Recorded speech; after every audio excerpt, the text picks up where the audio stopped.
السيناريوهات واضحة، عليهم أن يتعاونا ويشكل حكومة ذات أغلبية موسعة، وعندما أقول يتعاونا سيدخلون في مفاوضات موسعة وماراثونية، وقد يذهبون إلى تقسيم الحكومة إلى نصفين، ثم ربما قد يتفقا على وضع رئيس حكومة مستقل.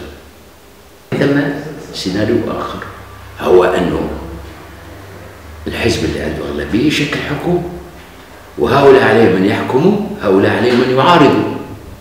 هذه ثلاث سيناريوهات. أنا لا أؤمن بما يسمى بسياسة الصندوق أو الصفقة المتكاملة أو الباكيج، بمعنى أن نتفقوا نعطوكم الحكومة مبدئيا وتعطونا رئاسة الجمهورية. ليست هكذا، ولن تتم هكذا، ولا أحد بيده شيء لكي يعطيه أو يبادل به.